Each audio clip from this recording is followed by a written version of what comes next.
સૌનું આ જ્ઞાન સાથે મિત્રતા ચેનલ પર હાર્દિક હાર્દિક સ્વાગત કરું છું અને હાર્દિક શુભેચ્છા પાઠવું છું. મિત્રો, આપણે દરરોજ આ ચેનલ પર એક મહત્વના એવા મુદ્દાઓ વિશે ચર્ચા કરતા હોઈએ છીએ અને વિગતે માહિતી મેળવતા હોઈએ છીએ. તેવી જ રીતે આજે પણ આપણે ખૂબ જ મહત્ત્વનો આજના યુવાનો માટે, આજના બાળકો માટે, આજના વાલીઓ માટે ખૂબ જ મહત્ત્વનો એવો મુદ્દો આપણે ચર્ચા કરવા જઈ રહ્યા છીએ. તો આપ સૌને વિનંતી કે આ વિડીયો અંત સુધી જોવે, આ વિડીયોને વધુમાં વધુ શેર કરે, સબસ્ક્રાઈબ કરે અને લાઈક કરે. તો ચાલો આપણે આજે એક મહત્ત્વનો મુદ્દા વિશે જોઈએ.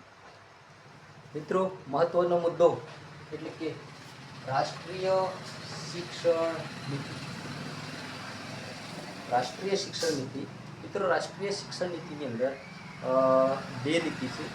જે રાષ્ટ્રીય શિક્ષણ નીતિ જૂની, જેને કહેવામાં આવે છે NPE 1986, અને રાષ્ટ્રીય શિક્ષણ નીતિ નવી 2020, જે NEP. NPE અને NEP એટલે શું? તો આપણે એના વિશે ચર્ચા કરીએ. મિત્રો, NPE 1986. મિત્રો, NPE એટલે N એટલે નેશનલ, P એટલે પોલિસી અને E એટલે એજ્યુકેશન. એનું ફૂલ ફોર્મ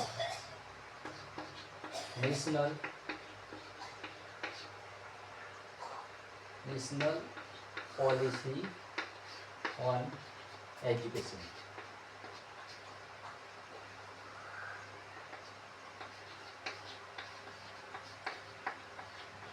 એજ્યુકેશન થાય છે મિત્રો. તેવી જ રીતે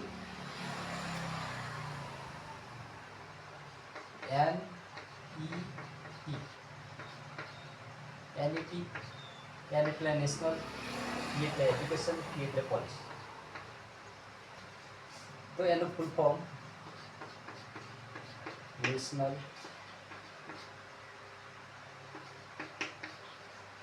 એજ્યુકેશન પોલિસી 2020. હવે આના વિશે આપણે ચર્ચા કરવાના છે મિત્રો, કે શિક્ષણની અંદર શિક્ષણને મજબૂત બનાવવા માટે, શિક્ષણને વધુ કાર્યક્ષમ બનાવવા માટે અને વધુ અસરગ્રસ્ત બનાવવા માટે જે આ પોલિસીઓ તૈયાર કરવામાં આવી. જ્યારે જૂની રાષ્ટ્રીય શિક્ષણ નીતિ 1986 એ રાજીવ ગાંધી સરકાર દ્વારા સંસદની અંદર 29 જૂન 1986માં પસાર કરવામાં આવી હતી. ત્યારબાદ આ જ શિક્ષણ નીતિને 1992ની અંદર જે 1992ની અંદર PV નરસિંહ રાવ સરકાર દ્વારા, ત્યારે તો 1992 કોણ? PV નરસિંહ રાવ સરકાર દ્વારા, PV નરસિંહ રાવ સરકાર દ્વારા 1992ની અંદર આ જે રાષ્ટ્રીય શિક્ષણ નીતિ હતી એની અંદર સુધારાઓ અને સંશોધન કર્યું. ત્યારબાદ લાંબા સમય સુધી અમલમાં રહી આ રાષ્ટ્રીય શિક્ષણ નીતિ. ત્યારબાદ 2020ની અંદર માનનીય શ્રી વડાપ્રધાન નરેન્દ્ર મોદી સાહેબે 2020ની અંદર આને જ NEP નેશનલ એજ્યુકેશન પોલિસી 2020 તરીકે અમલમાં મૂકી શરૂઆત કરી. તેવી જ રીતે મિત્રો, આપણે 2020માં નવી શિક્ષણ નીતિ તરીકે આપણે માનનીય શ્રી નરેન્દ્રભાઈ મોદી સાહેબે આ શિક્ષણ નીતિ શરૂઆત કરી હતી. એના પહેલાં મિત્રો આપણે જૂનું માળખું જોઈએ. તો જૂનું માળખું મિત્રો કઈ રીતે શિક્ષણ નીતિનું જે માળખું હતું એ 10 +2 +3 આ પ્રકારે હતું.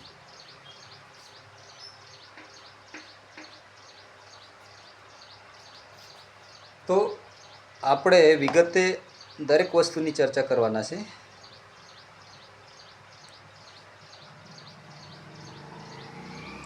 સોરી 10+2 જે જૂનું માળખું હતું 10+2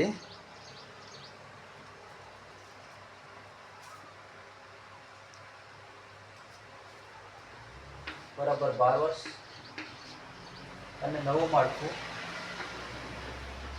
5 +3 +3 +4 બરાબર 15 વર્ષ. જૂનું માળખુંને બદલીને વધુ કાર્યક્ષમ બનાવવા માટે આ જ શિક્ષણ નીતિને 15 વર્ષનું આપણે નરેન્દ્રભાઈ મોદી સાહેબે કરી નાખ્યું. જેની અંદર મિત્રો આપણે જોવા જઈએ તો જે જૂનું માળખું હતું એના ધ્યેય શું હતા, કઈ રીતે એ માળખું શિક્ષણની અંદર કાર્ય કરતું હતું એના વિશે આપણે ચર્ચા કરી. તો શાળાનો જે છે ધોરણ 1 થી 10 ધોરણ સુધી એ શાળાને પ્રાથમિક શાળા તરીકે જેને બાળકોને ભણાવવામાં આવતા હતા અને ત્યારબાદ ઉચ્ચતર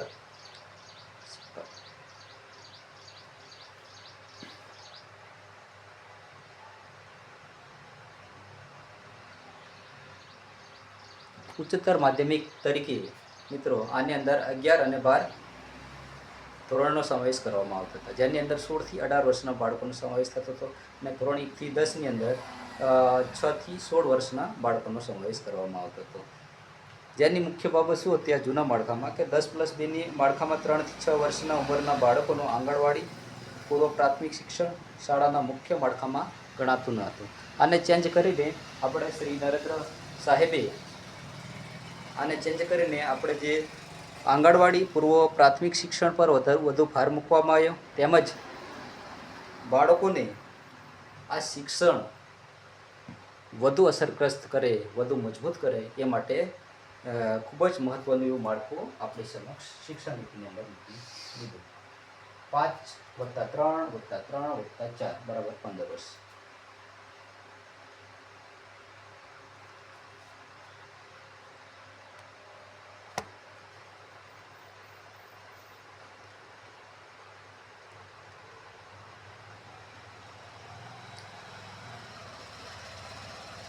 તો મિત્રો આ જે નવો માળખું શિક્ષણની અંદર કેવી રીતે કામ કરે છે, કઈ રીતે આની ભૂમિકા ભજવે છે, તો એની અંદર મિત્રો 3 વર્ષ આંગણવાડી, બાલવાટિકા અને પૂર્વ પ્રાથમિક શિક્ષણનો સમાવેશ કરવામાં આવે છે. ત્યારબાદ ધોરણ 1 અને 2 વર્ષ માટે, આમ ટોટલ 5 વર્ષ માટે થાય છે. અને આ તબક્કામાં બાળકના રમત આધારિત, પ્રવૃત્તિ આધારિત અને મૂળભૂત શિક્ષણ પર વધુ ભાર મૂકવામાં આવશે. અને આમાં શું મુખ્ય બાબતો શું ધ્યાનમાં લેવામાં આવશે તો ભાષા વિકાસ, સંખ્યા, જ્ઞાન, વાંચન લેખનનો પાયો, રમત અને પ્રવૃત્તિ પાયો, તેમજ રમત અને પ્રવૃત્તિ દ્વારા શિક્ષણ, સામાજિક અને ભાવનાત્મક વિકાસ જેને પર વધુ ધ્યાન આપવામાં આવશે અને ભાર આપવામાં આવશે. તેવી જ રીતે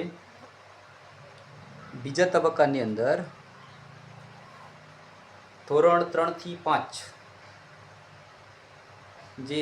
જેની ઉંમર 8 થી 11 વર્ષના જે બાળકો છે એનો સમાવેશ કરવામાં આવે છે. અને આ તબક્કામાં બાળકોને વધુ વ્યવસ્થિત વિષય પર શિક્ષણ આપવામાં આવશે, વધુ વ્યવસ્થિત વિષય આધારિત શિક્ષણ આપવામાં આવશે. જેની અંદર શું ધ્યાનમાં લેવામાં આવશે કે વાંચન અને લેખન, ગણિત, વિજ્ઞાન, સામાજિક વિજ્ઞાન, કલા, રમતગમત, પ્રવૃત્તિ આધારિત શિક્ષણ, આ બધું ખૂબ જ મુખ્ય બાબતો ધ્યાનમાં લેવામાં આવશે. તબક્કો નંબર 3